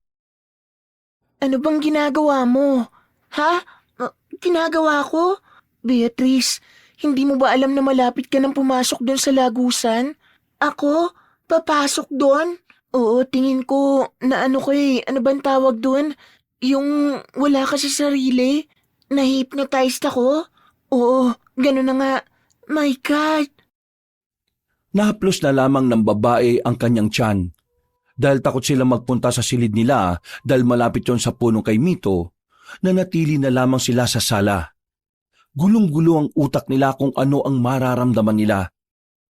Hindi pa sila nakaka-recover sa kilabot na idinulot ng aswang, dumagdag pa ang engkanto sa punong yon. Tingin ko ikaw ang gusto ng engkanto. Tapos tayong dalawa naman ang gusto ng aswang. Diyos ko, ano ba nangyayari sa buhay natin? Tingin mo, kakailanganin ba natin ng tulong ng albularyo? Mamayang umaga, tatawagan na natin sila. Hindi ako makapaniwala. Totoo pala talaga sila. Noong mga sandaling yun na hindi na talaga nakatulog ang dalawang buntis, nawala na rin ang kakaibang liwanag sa puno ng kay Mito. Nanatili lang sila sa sala. Malapit sila sa kusina. Sa may bandang sulok sila tumambay kung saan abot na abot nila ang mga pangsaksak. Kinabukasan, nang makita nilang maliwanag na sa labas, nagkaroon na rin sila ng lakas ng loob na pumunta sa silid. Hinanap nila ang papel kung saan nakasulat ang numero ni Mang Morong. Pero sa kasamaang palad, hindi na nila yun makita. Saan mo ba talaga nilagay? Dito lang yun sa bulsa ng bag ko eh. Baka naman nahulog sa labas bago tayo pumasok dito. Hindi, paano mahuhulog? Nakasuksok nga yun dito sa bag ko. Bea, hindi kaya sinadya ng engkantong mawala yun para hindi tayo makahingi ng tulong sa albularyo? Bakit naman niya gagawin yun hindi ba engkantong puti siya? Hindi naman daw siya masama eh. Kung hindi siya masama, bakit kanya gustong pumasok sa lagusan? Hindi ko rin alam. Hintayin na lang siguro nating magising si Lola. May kakilala siyang albularyo. Yun na lang ang asahan natin. Para kahit na papaano ay malibang at makalimot, naglinis-linis na lamang sila ng bahay. Pero iniwasan na lamang nilang magawi sa harapan ng puno ng kay Mito. Naganda na lamang din sila ng kanilang pagkain para sa pananghalian. Ilang minuto bago ang 11:00, nagising na ang matandang si Manay at agad nilang naikwento ang mga nangyari. Namulagat ang mga mata nito. Baka sa mukha ng matandang babae ang pagkabahala. Hindi maganda to. Dalawang nilalang ang nakakaroon ng interes sa inyo. Ang isa ay dahil sa mga sanggol na dinadala ninyo at ang isa naman ay gusto kayong gawing reyna ng mga engkanto. Pero si Bea lang po ang na-hypnotize ng engkanto. Hindi po ako kasama. Huwag kang kampante, iha. Sabi sa libro, ang mga matatandang engkanto ay mahilig.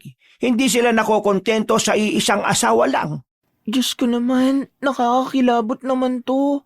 Lola, ano po bang kailangan nating gawin? Kailangan na natin papuntahin ang kakilala kong albularyo. Alauna na nang dumating na ang albularyo sa kanilang bahay. Pagkakita ni Bea at Mirna sa albularyo, ay nagtaka sila dahil nakilala nila yon. Kasama pa na matandang lalaki ang dalawa nitong apo, si Nathaniel at Wengweng. Hindi ko nakala na apo mo pala itong dalawa. Yung isa lang. Yung isa kasi dyan kaibigan niya pero parang apo ko na rin. Nagkakilala na ba kayo? Ay oo, kasama ko sila sa barko. La, sila yung sinasabi ko na nagsabi sa amin na yung lalaking bumaso sa amin aswang pala. Aling Manay, siniguan niya po ang lolo ko nung nasa barko kami. Nathaniel, hindi yun ang usapan dito Manay, wag mong pansinin yon. Pagtuunan natin ng pansin ang mga problema dito. Ngayon mga iha, ikwento nyo sa akin kung ano nangyari. Nung dumating pa lang kami dito, yung oras na inatid nyo kami, nakaramdam na kami ng kakaiba sa punong kay Mito na yun. Pakiramdam namin, may nakatingin sa amin. Tapos kagabi lang may lalaki naglalakad sa bubungan namin. Pero kalaunan, namalayan na lang namin na nakapasok na siya rito sa bahay. Siya yung aswang, yung lalaking nambastos sa amin sa barko. Nagawa niya kaming sundan dito. Muntik niya na kaming mabiktima pero habang nasa loob kami ng kwarto ni Lola Manay, narinig namin na may isa pang matandang lalaki nagsalita. Malumani ang boses, parang ang bait-bait kong pakikinggan. Pinagbantaan niya yung lalaking aswang. Natakot yung aswang at umalis. Pag-alis ng aswang, akala namin wala ng problema. Lumabas kami ng kwarto. Mula rito sa sala, Nakikita namin yung malakas na liwanag na nanggaling sa labas. Nang tingnan namin, nakita namin yung puno ng kaimito na may lagusan. Doon galing yung liwanag eh. Tapos hindi ko na alam ang sumunod na nangyari. Paano hindi mo alam? Wala ka nang maalala pagkatapos nun? Bigla na lang po kasi siyang nawala sa sarili. Naglalakad na siya palapit sa lagusan. Kung hindi ko pa po siya sinampal, hindi pa siya magigising sa katotohanan. Tapos ayun po, hinila ko siya pabalik dito sa sala. Morong, ano sa tingin mo nangyayari? Tama ang sinasabi mo, Manay. Pinag-aagawan sila ng dalawang nilalang. Gusto ng engkanto na kunin ng dalawang buntis, pero hindi para gawing asawa. Yung anak ng dalawang babaeng ito ay maaaring gawin niyang prinsipe ng Biringan. Bingihan? Biringan, hindi bingihan. Biringan, biringan. Ano po ang biringan? Ang Biringan ay ang pinaniniwala ang mundo ng mga engkanto. Minsan, nagbubukas ang lagusan ng Biringan para kumuha ng mga tao. Kapag lalaki, ginagawa nilang alipin. Kapag babae, ginagawa nilang asawa. Pero kapag bata, ginagawa naman nilang tagapagmana. Anong pwede nating gawin ngayon, Morong? Dalawa problema natin. Kailangan nating isipin din ang lalaking aswang na nanggugulo sa kanila. Mabangis din yon, at maaari din silang mapahamak sa isang yon. Pero huwag kayo mag-alala. Etong si Nathaniel, isa siyang manunugis. Trabaho na niyang humanap ng aswang dito sa kapis at tutugisin niya. Dalawa sila nitong si Weweng. Sa kanila natin ipapaubaya ang paghahanap sa aswang. Habang ako naman, etong engkanto ang poproblemahin ko. Kung umuwi na lang po kaya kami, Lola Manay, yun din ang naiisip ko, Lola. Hindi. Wala ring saysay kung uuwi kayo. Bakit namang walang saysay? Hindi na nila kami masusundan dun. Ang kay Mito ba na yan, sasakay din ng barko para makasunod sa amin? Hiya, mali ka ng pagkakaunawa. Ang lagusan ay hindi nakadikit sa punong yon. Ang lagusan ay pinaghalo-halong negatibong enerhiya na nabubuo dahil sa lakas ng gumagamit nito. Ibig sabihin, kahit saan, kahit kailan, pwedeng lumabas ang lagusan. Kung uuwi kayo sa inyo, maaring makaiwas na kayo sa aswang. Pero sa engkanto, hindi. Susundan at susundan niya kayo. Isa pa, ang mga engkanto ay gumagamit din ng itim na salamangka. Kaya kaya nilang manipulahin ang panaginip nyo para lang mabiktima kayo. Makinig kayo sa kanila. Matagal ko na silang kilala. Subok na ang serbisyo nila. Malay, dito na muna ako ng ilang araw para mas mabantayan ko ang nangyayari. Ayos lang naman sa akin kung matutulog ako rito sa sala. Hindi ko kasi pwedeng iwan ang kasong ito, lalo na't engkanto ang kalaban. Mahirap kalaban ng engkanto, Manay. Alam mo naman yan. Wala naman problema, Morong.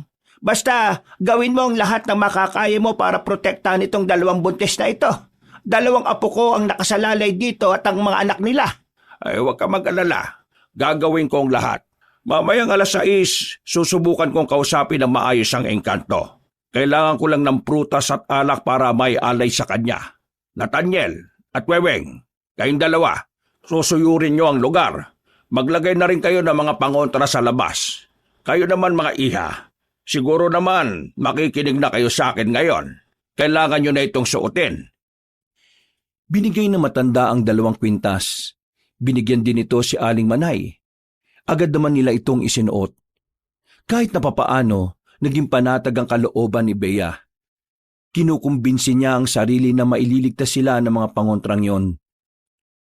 Para lang po ba sa aswang ang pangontrang to? Oo, para lang sa aswang. Hindi ko naman kasi inakala na pati pala engkanto interesado sa inyo.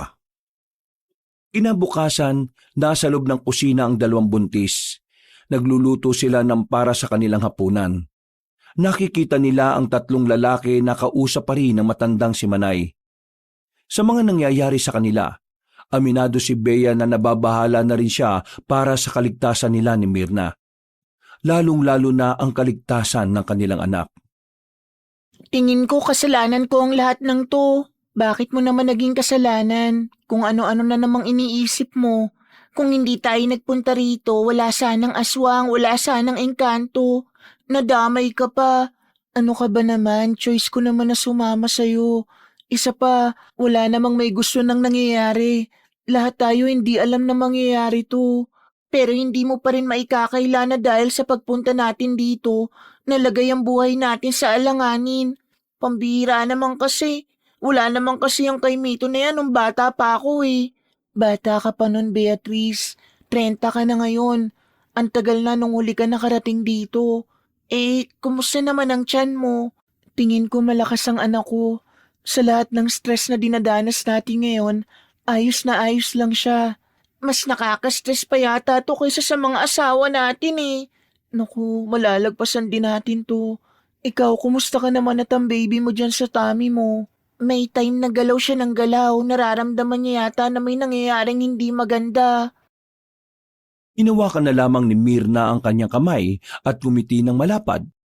Kahit na papaano ay gumaan na rin ang pakiramdam ng babae. Makalipas lang ang ilang oras ay sumapit na rin ang 6:00 ng gabi. Umalis na ang 2 binata para hanapin ang aswang, habang si Mang Morong naman ay pinuntahan na ang harapan ng punong kay Mito.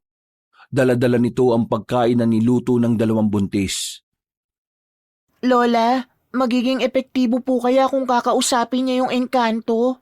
Yan ang hindi natin alam. Pero susubukan na lang natin. Baka lang makuha sa ganyan. Ayos lang po ba siya? Hindi po ba siya mapapahamak? Matagal na niyang ginagawa yan. Sanay na siya sa ganyan, kaya huwag niyo siyang alalahanin. Yung 2 niyang apo, ayos lang kaya sila? Si Nathaniel, lihitimong pumapatay ng aswang yon. Kilala yon sa kabilang baryo kasi nung nakaraan, may pinatay siyang isang aswang. Tik-tik yata yun o wak-wak. Basta ganon. Biyasa yon si Nathaniel. Isa pa, 2 naman sila ni Weweng. Lumabas sila ng sala. Sumilip sila kay Mang Morong. Nakita nilang nagsasalita na ang matandang lalaki. Sinisimulan na kasi nito ang makipag-ugnayan sa engkanto. Maya-maya lang din, nakita nilang napatayo na si Mang Morong. Nanlaki ang kanilang mga mata nang makitang may kumikislap sa katawan ng puno. Hindi na nagsayang ng sandali si Mang Morong. Agad itong umalis doon. Morong, yung ilong mo dumurugo. Ano pong nangyari? Nakausap niyo po ba? Oo, nakausap ko. Lalayuan niya na ba kami? Hindi siya lalayo. Nagalit siya. Nagalit siya sa akin. Ang sabi niya wag daw akong makialam.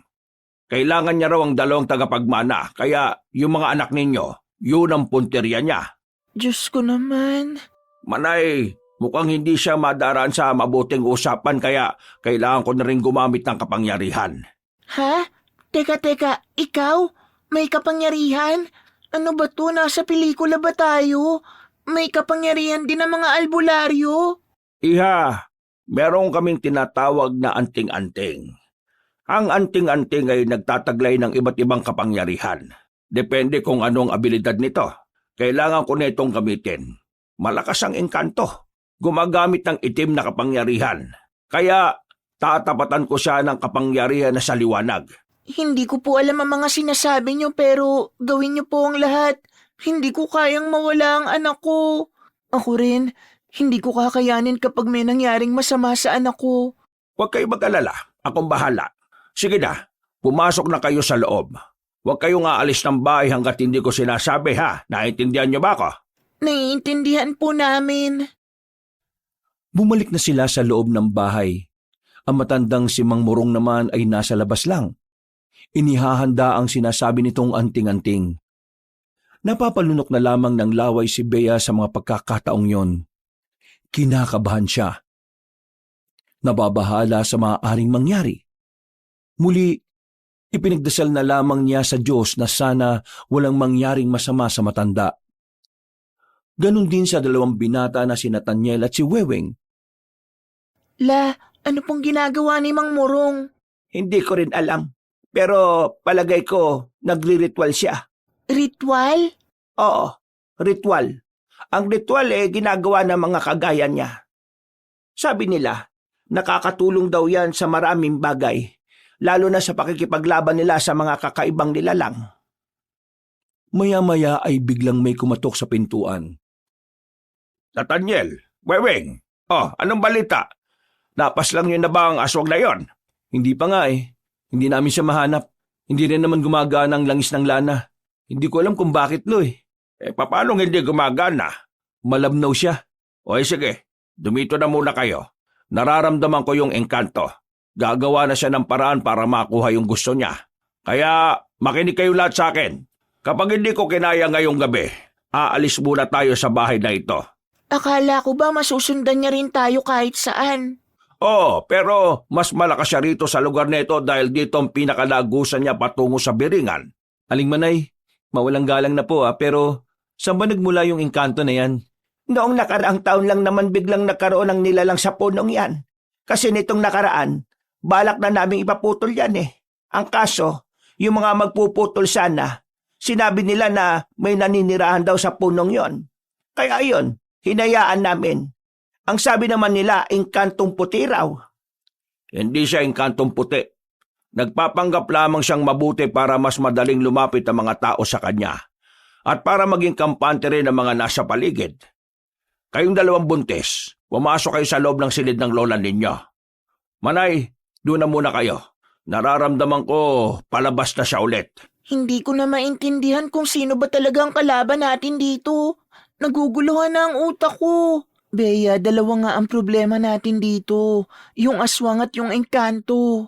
Isipin nyo na lang na ganun kayo kaganda. Pinagkakagulan kayo ng dalawang magkaibang nilalang. Lola naman, hindi naman po ito yung tamang pagkakataon para magbiro ng ganyan.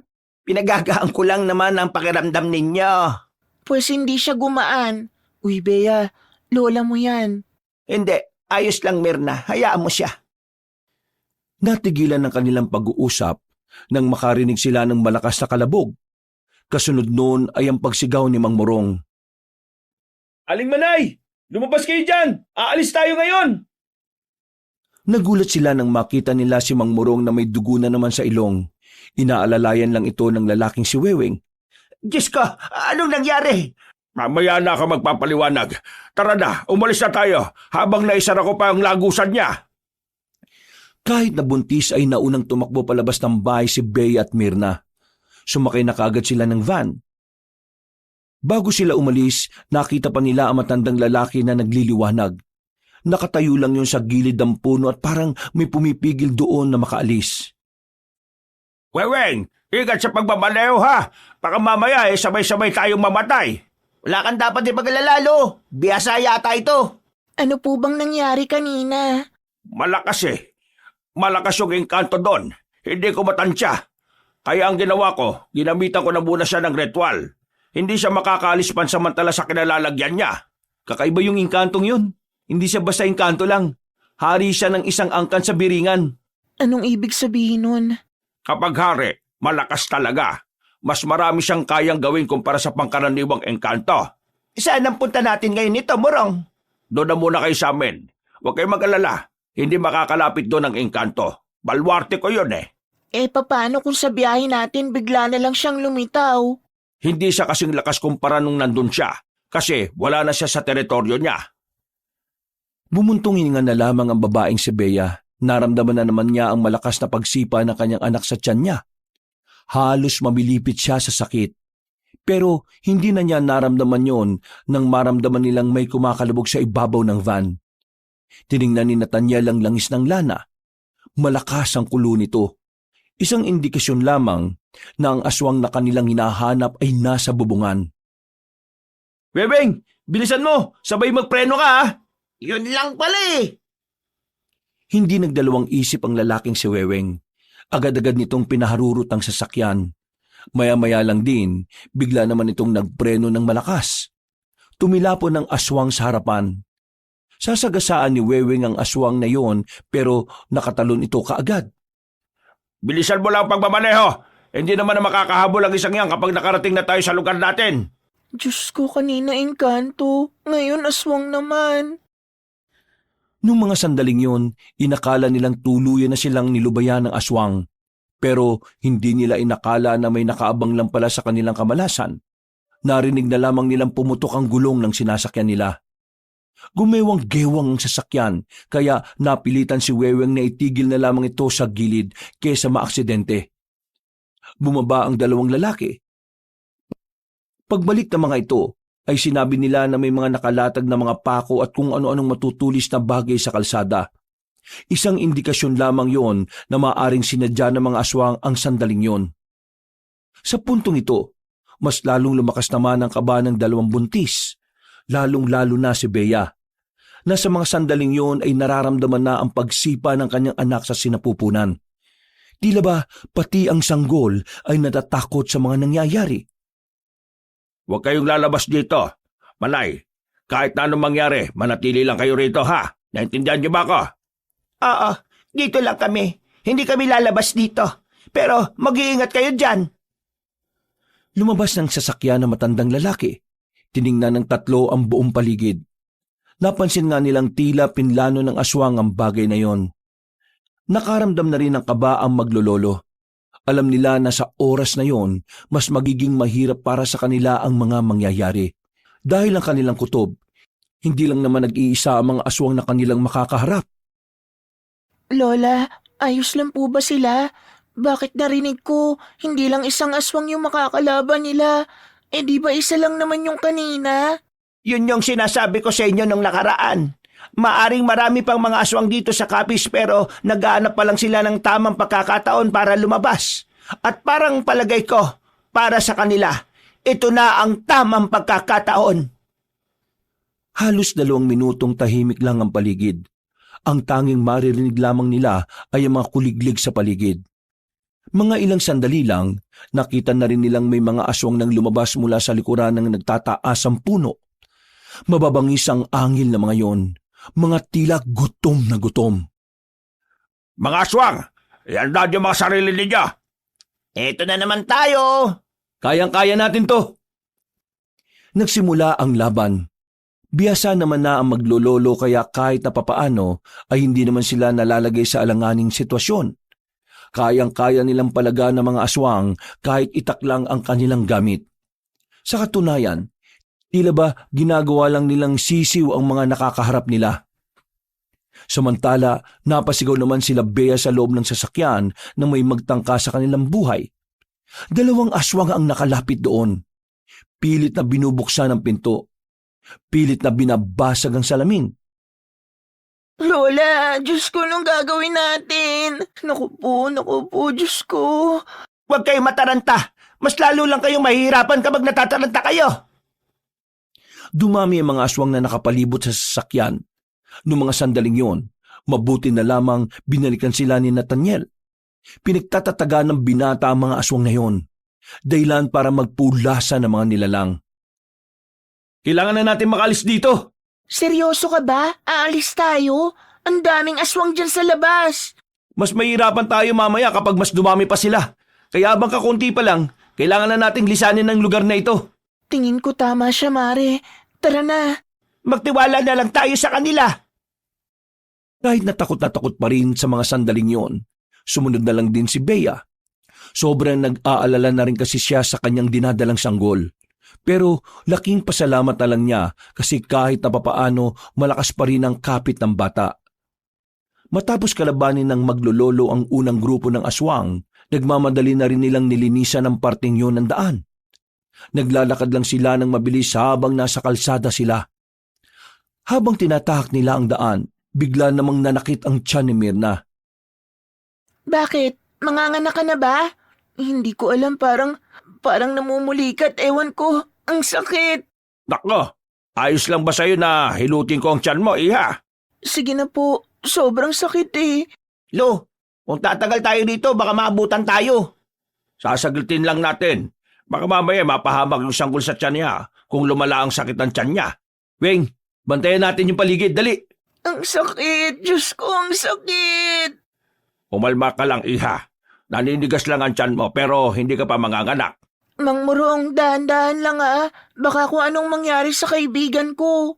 Huwag ka mag-alala. Kawain ko rin naman to eh. Kasama ito sa pag-aalbularyo ko. Habang inihilot ni Mang Morong ang tiyan ng babaeng si Mirna, bigla na lamang silang nakarinig ng mga angil na nanggagaling sa kagubatan.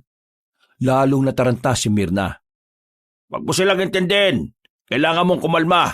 Mas tumitigas ang tiyan mo kapag masyado kang tensyonado eh. Sige na, iha. Isipin mo ang anak mo. Kumalma ka. Maging relax ka. Kahit na nararamdaman na nilang papalapit na ng papalapit ang mga aswang, pinilit na lamang din ni Mirna na ikalma ang kanyang sarili. Nang mawala na rin ng bahagya ang sakit ng kanyang tiyan, ay binuhat na ito ni Weweng at nagtago sila sa likuran ng halamanan. Weweng, bantayan mo silang tatlo ha. Kami nang bahala ni Tanyel sa mga aswang. Apelo! Ilang sandali lang, nakita nilang dumating na rin ang mga aswang. Hindi nagdalawang isip pa ang maglolong Murong at Nathaniel. Lumabas na rin sila sa kanilang pinagtataguan. Sa puntong yon, nakausap na rin nila ang lalaking aswang. Ang lalaking tila pinuno ng mga aswang na yon. Huwag kayo makialam dito! Hindi kayo kasali rito! Ano pinagsasabi mong hindi kasali? Kontra na kami sa inyo kahit na hindi pa namin sila kilala. Kaya kasali kami rito. Kung ayaw niyong mapahamak, hayaan niyo makuha ko yung 2 buntis. Umalis kayo sa daraanan ko. Sa tingin mo, haharap kami rito kung takot kaming mapahamak, iho. Huwag mo akong tinatawag na iho. Hindi ako bata. Tignan mo, ako ang pinuno nila, oh. Wala akong pakalam kung sino pa ang pinuno ninyo. Basta ngayong gabi, tutugisin namin kayo. Kakampi niyo ba ang inkantong nasa bahay nila?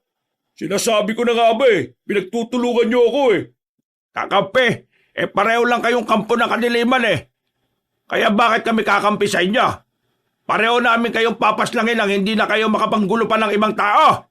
Hoy, tanda! Sinasabi ko sa'yo, umalis ka sa daraanan ko. Huwag ka nang makialam. Baka rayumahin ka pa. Kabisado ko na ang ugali ng mga aswang na madadaldal. Ang mga kagaya mong matalak, mahihina. Yung mga sinasabi mo, kami dapat na nagsasabi niyan Kung ayaw mong mawala sa mundong ito, umalis ka na sa daraanan namin. Masyado ko'y matatapang Akala niyo siguro siya mambuhay niyo Pwes, wala akong pakialam. Mamamatay kayo ngayong gabi. Nung mga sandaling yon, ay nakita na lamang nilang nagbabago na ang anyo ng lalaki. Sa puntong ito naman, inilabas na rin ni Nathaniel ang anting-anting nito na kumikinang. Biglang nagliwanag ang buong paligid. Bagay na ikinamangha ng babaeng si Bea. Para kay Bea, sobrang cool na makita ang lalaking si Nathaniel na hawak ang anting-anting. Dahil dito, naniniwala na siya na may mga kapangyarihan nga ang sinasabi na maglolo na anting-anting. Lumusob ang mga aswang. Pagkagupit pa lamang ni Nathaniel ng itak, malakas na hangin agad ang nalikha nito. Talsikan ng mga aswang. Sa ikalawang paglusob ng mga nilalang, si Mang Murong naman ang gumawa ng hakbang. Naglabas ito ng plauta. Nang patugtugin ito na matanda, tila na nakitang tenga ng mga kalaban nila. Dahilan para makakuha ng tamang pagkakataon si Nathaniel na tapusin ang mga yon. Dahil sa anting-anting, mabilis ang pagkilos na nagawa ng binata. Hindi na namalayan ng mga aswang ang kanyang galaw. Pinagpapapaslang niya ang mga aswang gamit ang kanyang nagliliwanag na itak. Wala pang 5 minuto, nakabulagta na ang mga yon. Lola, bakit ganun yung itak niya? Ano nangyayari dun? Ako na ang sasagot. Ang itak ni Nathaniel ay konektado sa anting-anting na suot niya. Ibig sabihin, yung kapangyarihan ng anting-anting ay nagpupunta rin sa itak. Ang itak na yun may kakaibang lakas, talas at gaan, na kapag hinagupit ng nagmamay-ari, kakaibang puwersa din ang nagagawa. Grabe, hindi ko inakalang totoo rin pala ang mga anting-anting na yan. Naniniwala na nga kayo sa engkanto sa anting-anting ngayon lang. Sabay-sabay silang napalingon nang marinig nila ang malakas na angil ng aswang. Naglalaway niya ito na parabang asong nababaliw. Hinandaan na rin ni Nathaniel at Mang Murong ang kanilang sarili. Hindi nila mamalitin ng kalaban nila dahil alam nila na ang mga aswang ay may kakaibaring lakas. Sige, bigyan niyo ako ng magandang laban bago ko makuha ang 2 buntis na yon. Mangarap ka ng tulog! Gumapang na mabilis ang aswang. Tumatawa-tawa pa ito na parabang masayang-masaya ito sa nangyayari. Pagkalmot nito kay Mang Murong, tinamaan ng matanda sa braso. Mabuti na lamang ay mabilis din si Nathaniel kaya nakatugon agad ito.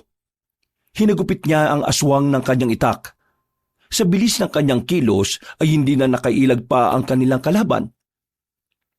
Tinamaan na niya yon sa balikat, pero parang hindi naman yon ininda ng aswang. Patuloy pa rin ito sa pag-atake. Hanggang sa tuluyan nang tinamaan si Nathaniel at mabuti na lang din ay daplis lang ito. Ano? Kinakabahan na ba kayo? Bakit parang bumabagal kayong dalawa? Kasi meron na kayong tama. Mahihinang nila lang. Umaaray kagad sa maliit na sugat. Ay naku, ang dami mong daldal. Tingnan natin kung kakayanin mo itong gagawin namin. Masyado lang madaldal ang isang ito eh. Oras na para tapusin natin ang buhay ng isang ito at nang makapagpahinga na rin siya. Sabay na ginamit na maglolo ang kanilang anting-anting. Nagkaroon na naman ng liwanag na siyang sumilaw sa aswang. Sa mga pagkakataong ito, nakita ng aswang ang biglang pag-ikot ng paningin nito. Ano nangyayari sa akin? Anong ginawa niyo sa akin? Kapag pinagsama ang anting-anting naming dalawa, makakabuo ito ng isang ilusyon na talagang makaalis sa iyo sa katinoan. Sa paningin mo, marami kang katapat at kalaban. Iisipin mo rin na kami ang pinakamalakas. Kaya umanda ka na, aswang, dahil ang taktika na ito ay para talaga sa mga aswang na kagaya mo. Hindi makagalaw ng maayos ang aswang. Gegewang-gewang ito. Tutumba-tumba rin kapag sinusubukang makatayo. Paglapit ni Nathaniel sa aswang, agad niya itong hiniwa ng malakas sa dibdib. Itatarak na sana niya ang itak nang biglang makaramdam sila ng kakaiba. Lo, anong nangyayari? Bakit parang ang bigat-bigat ang pakiramdam ko? Yung kamay ko, hindi ko maigalaw na maayos. Nandito na siya. Napalingon silang lahat sa puno ng mangga na nasa gilid. May tila portal na nagbukas doon at iniluwa ang matandang engkanto. Nagliliwanag din ang buo nitong katawan. Sa mga pagkakataong ito, tila nanginginig na ang buong katawan ng maglolo. Ramdam na ramdam nila ang galit ng engkantong matanda. Diyos ko, Bea, ayun na yung engkanto. Huwag kayo maingay. Doon siya lumabas. Ibig sabihin, hindi niya alam kung nasaan kayo. Manahimik kayo. Pinakinggan na lamang nila ang sinabi ng lalaking si Weweng. Itinuon nila ang atensyon sa labanan. Nakita nilang tila nasa alanganing kalagayan na si Mang Morong at Nathaniel. Kahit na gustong-gusto nilang makatulong, wala rin silang magawa. Nasaan na ang dalawang buntis? Nasaan niyo sila dinala? Kailangan ko ang kanilang anak. Ibigay niyo sila sa akin. Hindi namin ibibigay sa inyo ang dalawang yon. Kung gusto niyo makuha ang gusto niyo, patayin niyo muna kami. Hoy, Engkanto! Makinig ka! Yang dalawang yan ang kalaban natin dito ha. Kung hindi dahil sa kanila, nasa atin na sana yung dalawang buntis. Bakit hindi na lang tayo magkampi? Pagtulungan natin silang dalawa. Hindi nila tayo kakayanin kapag nagsama tayo. At bakit naman ako makikipagtulungan sa'yo kung hahatian mo naman ako sa kailangan ka? Mag-isip ka! Kung hindi ka makikipagtulungan sa akin, wala kang mapapala sa mga yan. Bakit? Akala mo ba porke engkanto ka, kakayanin mo sila? Siguro ngayon, kampante ka, kasi kararating mo lang. Pero huwag kang maging kampante sa dalawang yan, lalong-lalo na yung matandang yan. May sa demonyo yan eh. Kahit ikaw na engkanto, kayang-kaya niyang burahin sa mundo. Kahit ngayon pa. Kaya magtulungan tayo. Maghati na lang tayo sa kanila. Sa'yo yung isa, akin yung isa. Total, pareho naman tayo ng gusto mangyari. Sige mo, susunod niya sa kasunduan. Engkanto ka, dapat matalino ka. Dapat alam mo na ang mga aswang ay hindi mapagkakatiwalaan kahit na kailan. Kapag natalo nyo kami, malamang sa malamang tatraidorin ka ng isang yan. Kaya huwag kang makinig dyan. Kung gusto mong makuha ang mga buntis, solohin mo lahat. Pero bago yon, talunin nyo muna kami. Hoy, matandang albularyo, pwede bang manahimik ka? Walang kwentang lumalabas dyan sa bibig mo eh. Ikaw namang engkanto, huwag kang maniwala dyan. Mas mapanlin lang ang mga tao kahit na kailan. Manluloko sila. Tingnan mo nga yung lipunan nila. Ang daming babaero at manluloko. Ang daming magnanakaw. Ang daming kurakot. Lahat ng mga yan manluloko. Kaya paano ka maniniwala sa sinasabi niya kung una pa lang manluloko naman talaga ang tao? Kumampi ka na sa akin. Mas madali natin makukuha ang gusto natin. Kung kakampi ka sa kanya, lugi ka. Tingnan mo siya oh. Nanghihina na siya. Wala nang maiambag yan sa laban. Ikaw na lang lahat ng gagawa para matalo kami. Habang siya, naghihintay na lang na makakuha ang gusto niya. Engkanto matanda! Hindi ka dapat makipagkampihan dyan sa aswang na yan. Kung ako sa'yo, unahin mong paslangin ang aswang na yan dahil magiging hadlang pa. Isa ka bang siraulo ko eh. Nilalason yung utak ng engkantong yan eh. Sa akin ka makinig, engkanto. Nililinlang ka lang nila ngayon. Bakit ako makikinig sa inyong tatlo? May sarili akong layunin kung bakit ko ito ginagawa. Kaya ikaw, Aswang, kayong dalawang manunugis at albularyo, sabay-sabay ko kayong papaslagin. Sabay-sabay ko kayong ibabaon sa lupa. Aangkinin ko ang dalawang buntis at ako ang magiging ama ng kanilang mga dinadalang sanggol. Nathaniel, yanda mo sarili mo. Malalang kalaban tong engkanto na to. Humanda na kayong tatlo! Magsasabay-sabay ko kayo! Biglang dumilim ang paningin ng maglolo.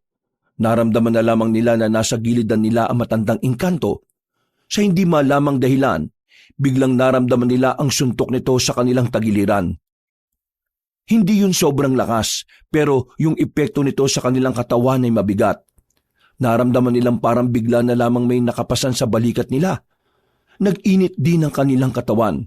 Yon! Ganyan nga! Parusahan mo sila! Lo, tayo lang inaano niya. Mukhang magkakampihan silang dalawa. Nako, naloko na talaga. Kayong dalawa ang pinakamahirap kong kalaban. Kayo ang mas kailangan kong iligpit dahil mas marami kayong alam kung paano ako pipigilan. Dinakma na matandang engkanto ang kwelyo ni Mang Morong. Inangat ito sa ere. Pagsuntok nito sa sikmura ni Mang Morong ay namilipit ang matanda sa sobrang sakit. Padabog itong ibinagsak sa lapag. Si Nathaniel naman ang pinagbuntungan ng engkanto. Sinakal ito at itinaas din sa ere. Naramdaman na lamang ni Nathaniel ang kakaibang init sa kanyang liig. Hindi siya nasasakal pero parang napapaso na ang balat niya. Bata ka pa! Marami ka pa sanang magagawa sa buhay mo! Pero mas pinili mong kalabanin ng engkantong kagaya ka! Papaslangin kita ngayon kung hindi mo ituturo sa akin kung nasaan ang dalawang buntis! Nung mga sandaling yun, kabadong-kabado na sila Bea. Natatakot na ang dalaga na baka kung ano nang mangyari sa kanila. Sumagi na rin sa kanyang isipan na lumabas na lang din sa kanilang pinagtataguan para iligtas si Nathaniel at Mang Morong. Pero nang gagawin na niya yon, ay pinigilan siya ni Weweng. Bakit mo ko pinipigilan? Kapag lumabas ka, masisira ang plano nila. Kumalma ka lang, walang mangyayari masama sa kanila. Bulag ka ba? Nakikita mo naman kung anong kalagayan nila eh. Anong walang mangyayari masama? Matagal na nilang ginagawa yan, oh. Tingin mo, hayaan lang nilang mamatay sila sa ganyang paraan? Bea, makinig na lang tayo sa kanila. Di hamak na mas kilala niya yung dalawa kaysa sa atin. Apo, sige na, kumalma ka. Ipagdasal na lang natin na sana ay walang mangyaring masama sa kanila. Mas lalong kinabahan si Bea nang marinig ang umaaray na lalaking si Nathaniel. Nakita na lamang nilang nasa lapag na ang binata. Pinagsisipa ito ng matandang engkanto at kita nilang tila hindi na makatayo na maayos si Nathaniel. Sasabihin mo ba sa akin kung nasaan sila o tatanggapin mo na lang ang kamatayan mo? Tatanggapin ang kamatayan? Tingin mo, naging manunugis ako para tanggapin ang kamatayan ng walang ginagawa? Hibang ka na yata! Kung ganon, handang-handa ka na pala talagang mamatay. Sige, kung yan ang gusto mo, ay yan din ang ibibigay ko sa iyo. Yan! Tama ang ginagawa mo! Patayin mo na yung dalawang yan!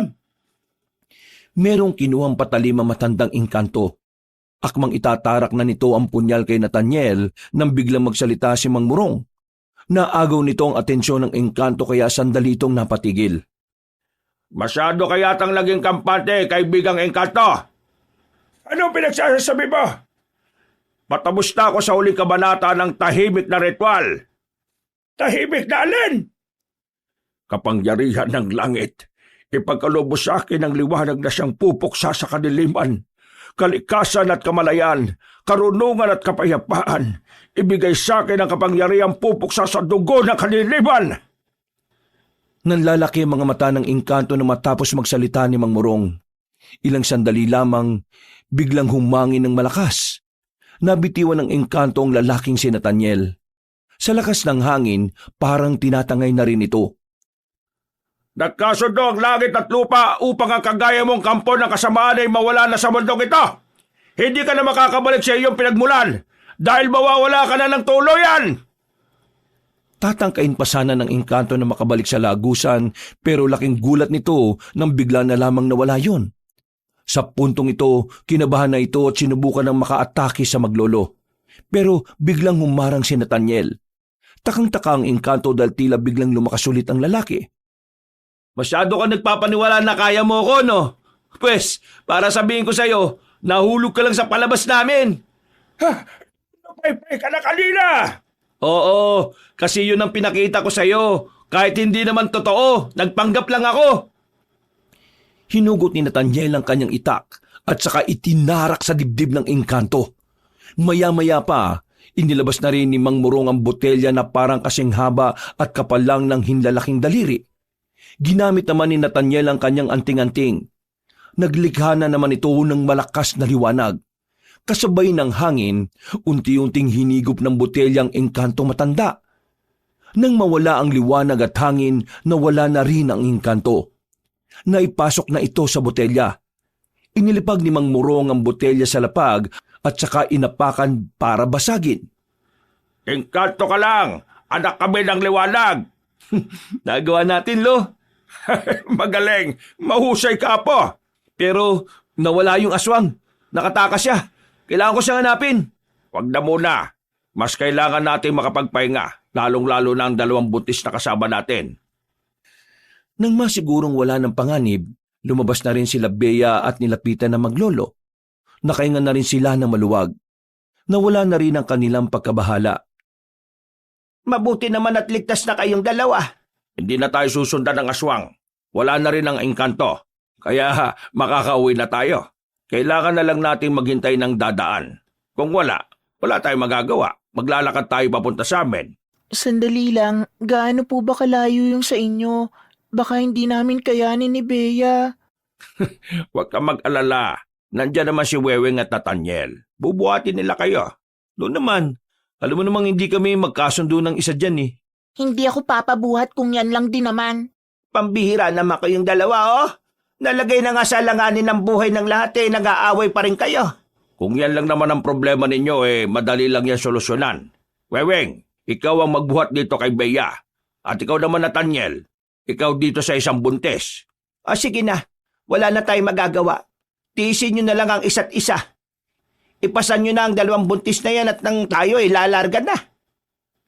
Sinimulan na nila ang paglalakad. Sa loob ng halos 15 minutong paglalakad nila ay meron na rin silang nasakyang truck. Madaling araw na nang makarating na rin sila sa bahay nila Mang Murong. Nang mga sandaling ito ay nakampante na rin ang kalooban ni Bea. Pasensya na at hindi kalakihan ang bahay namin ha. Pero yung isang silid sa taas, yun na lang ang gamitin yung 3 dahil mas malawak yon. Wag mo muna kaming intindihin. Si Weweng na lang ang bahala sa amin. Kayong dalawa gamutin nyo muna yung mga sugat ninyo at baka ma-infection pa yan.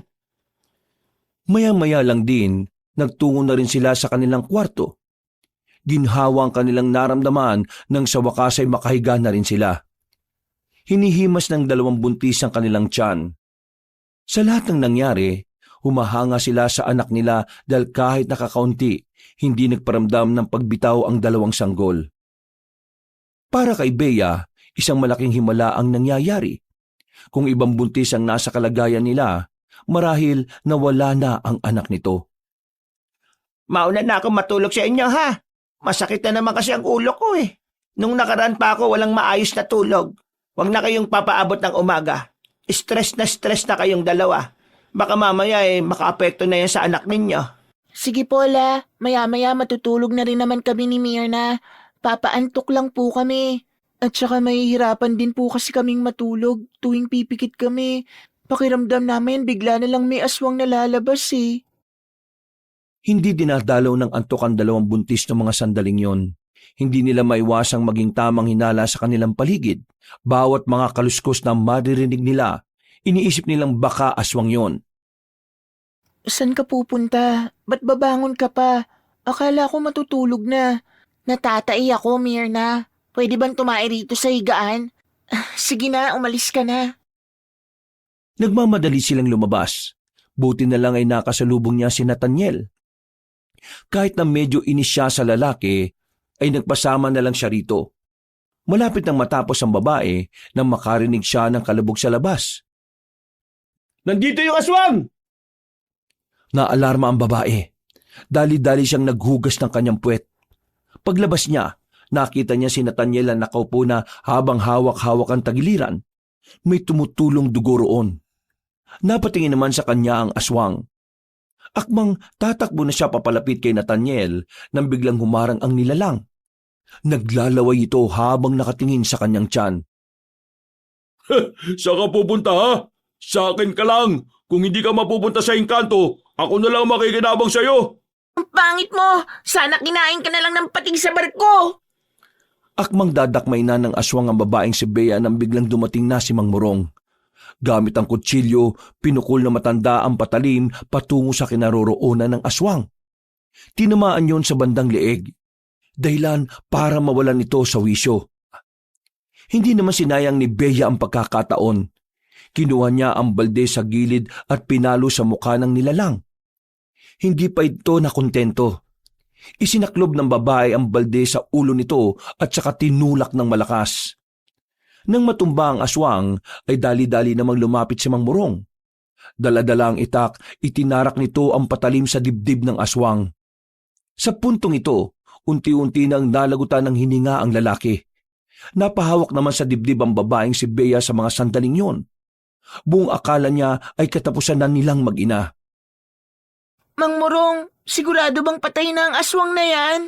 Oo, patay na ang aswang na to. Wala na kayong dapat pang ikabahala. Diyos ko, buti naman at wala na ang kinatatakutan natin. Nathaniel, apo, ayos ka lang ba? Hindi ako makatayo. Sobrang kirot ng ginawa niyang kalmot. Mukhang malalim. Weweng, buhatin mo ito. Tatahiin ko sa loob. Tatayin? Ikaw ang gagawa? Hindi ba natin pwedeng dalhin sa ospital? Hindi usong ospital sa amin. Ako ang gumagamot dito ng mga sugat. Kaya wala kayong dapat na ipag-alala. Binuhat na ni Wewing ang binatang si Nathaniel at dinala na rin sa loob. Umaga na nang matapos ang paggagamot ni Mang Morong. Ang bangkay naman ng aswang ay inilagay nila sa drum at sinunog. Ngayong natalo na natin ang aswang at ang engkanto, siguro pwede na kayong bumalik kung saan man kayo nakatira. Hindi ligtas ang buhay nyo rito sa Kapis. Ayoko pa sanang umuwi sa amin. Ayoko nang balikan ng asawa ko. Ako, babalikan ko ang asawa ko. Biyanan ko lang naman talaga ang problema ko eh. Mirna, mas makabubuti kung dito ka muna hanggang sa mga anak na kayong dalawa. Sa dami nang nangyari, baka sa biyahe pa ay mapahamak ang anak mo. Kailangan mo ng pahinga. Kayong dalawa ni Bea. Ang gawin nyo, kontakin nyo mga asawa ninyo at ipaalam nyo na nasa maayos kayong kalagayan. Tumango na lamang ang dalawang babae. Mga ilang oras lang ang nakalipas, kinausap nila ang mga asawa nila sa telepono. Si Mirna, nagkasundo sila ng kanyang asawa na uuwi lamang ito kapag hindi na makikialam ang biyanan. Habang si Bea naman, tuluyan na siyang nakipaghiwalay sa kanyang asawa. Hindi na niya kaya pang tiisin ang pagiging walang kwenta ng lalaking yon. Mabilis na lumipas sa mga buwan. Nanganak na si Bea at Mirna. Parehong lalaki ang kanilang anak.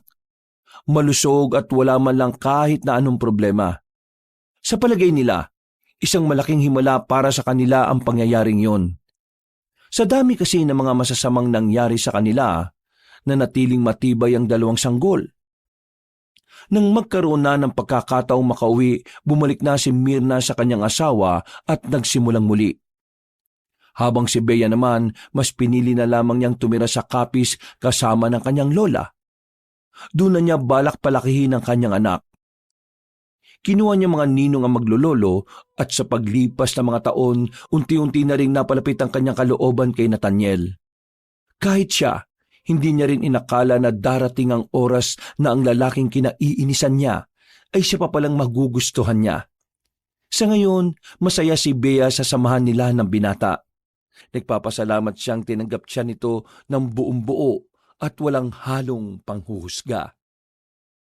Wakas!